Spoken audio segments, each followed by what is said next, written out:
Welcome to the Disruptors Debrief, a podcast on innovation, strategy, and marketing.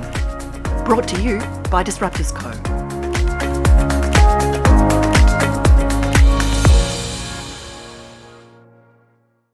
I'm Laura McDonald, and I'll be your host and presenter this episode. Joe, what is STEM and how is it important? Look, STEM is science, technology, engineering, and mathematics. And it's been a focus of attention really in education for probably the last 30 years. It was certainly on the agenda way back when I was at school, and I'm old. But it's been something we've been trying to get more and more women into education courses that are in those subject areas. But right now, I mean, the thing that I've learned in the many years I've been in business is that we need women of any education background to be working in these industries because they're future focused.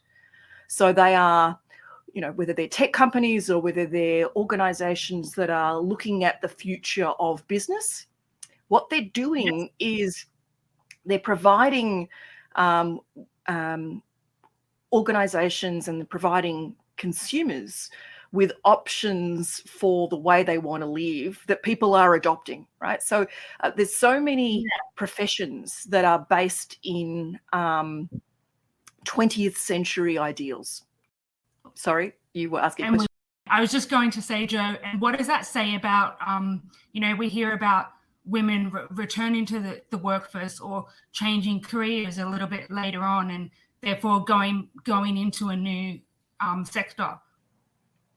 Well, women who are returning to work, regardless of whether they're starting a new career or returning to work, if they're going back to professions that have no future fundamentally, that are being replaced by automation or being replaced by more efficient systems, generally speaking, this is a problem because it means that people are reducing their their capacity to earn, and they're reducing their capacity to look after their families. And for women in particular, this is a growing area. And we need to be giving young women in particular, but women generally speaking, we need to give them the opportunity to work in STEM industries, even if they're not STEM qualified. So there are opportunities to increase people's capabilities through micro-credentialing programs, training programs, all sorts of different ways of getting into STEM careers.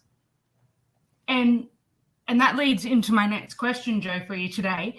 How do businesses in this time of change, not just in Australia, but the Asia Pacific, how do they accommodate these changes to get the best out of not just women, but their workers so that their businesses can be sustained in the long run? So, change has to come from the top and from the bottom.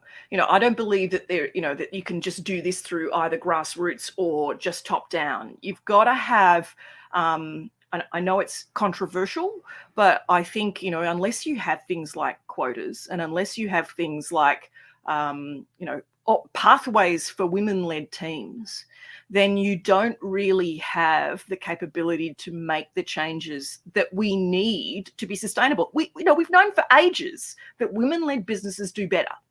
They're less likely to go bankrupt. They're more likely to be profitable because of the fact that it just seems to hold true that when you have women in these companies, they do better.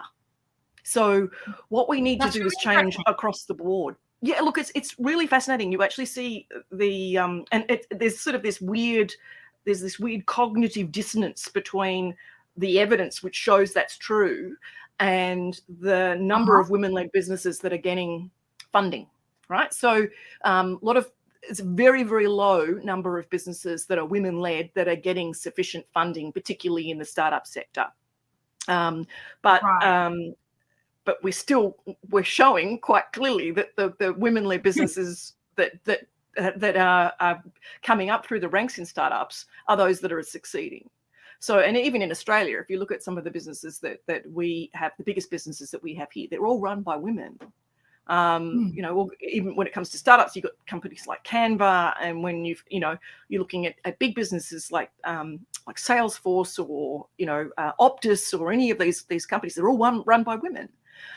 So we know that they're capable and profitable managers of business. So we do need to find new ways of allowing women, giving people the scope to be able to work in these companies. But it is quite obvious that this STEM education or this STEM careers are those that are going to have longevity, where a number of traditional industries that women do go into are beginning to dry up, or those opportunities are drying up.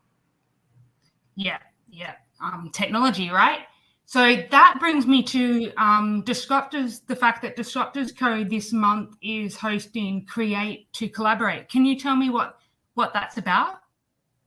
So we are very fortunate that we have been given a grant from the National Careers Institute program to be able to develop these kinds of pathways for young women, particularly at university. And every month from May through till September, we're going to be running one mini hack, a half-day hackathon, a career hack, where young women will come together. About 40 or 50 young women will come in each event and work with some of these. Work with some of these tech companies and create pathways for women, whether they are women-led teams working on a business problem, or whether they are just bringing more women into those organizations, generally speaking, because most of these companies will be traditionally male dominated.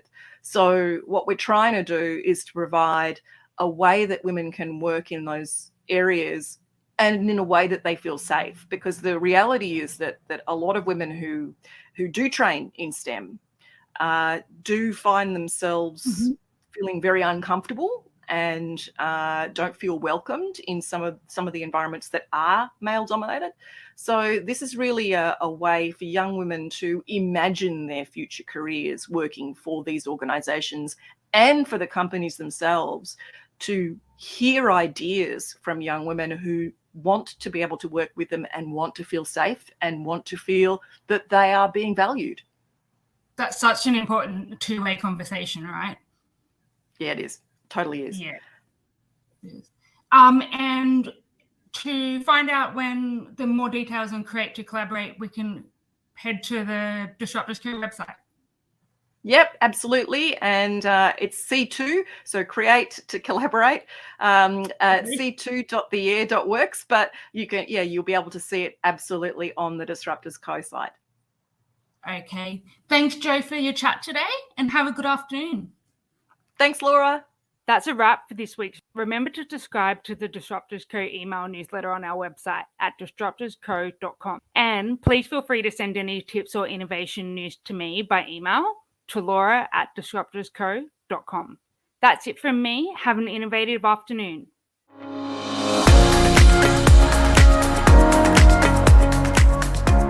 You've been listening to the Disruptors Debrief.